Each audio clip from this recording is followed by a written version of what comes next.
রাজশাহীর তেরোখাদিয়া থেকে সিটিহাট মোড় পর্যন্ত 575টি স্ল্যাবের 450ই চুরি হয়ে গেছে। মাদকসেবীরা রাতের অন্ধকারে এগুলো নিয়ে যাচ্ছে, পরে বিক্রি করে দিচ্ছে ভাঙাড়ির দোকানে।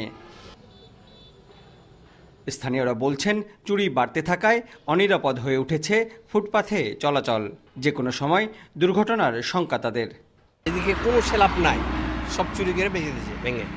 আর চোররা কি করছে, তুলে নিয়ে বাগানে যে ভেঙে বেচছে ভাঙড়ি পড়তে নিচে খল লেগে।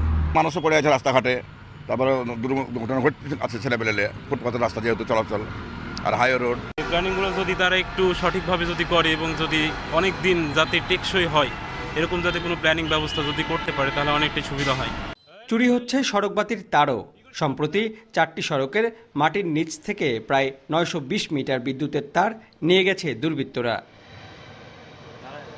চুরির বিষয়ে এরই মধ্যে থানায় অভিযোগ করেছে সিটি কর্পোরেশন।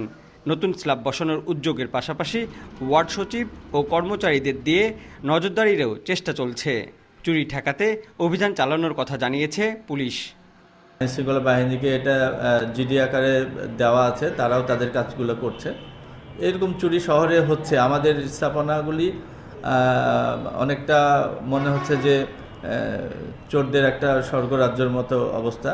আমরা অভিযোগ তদন্ত করছি এবং যারা এই ধরনের নেককার কাজ করেছে তাদের বিরুদ্ধে আইনগত ব্যবস্থা গ্রহণ করা হবে।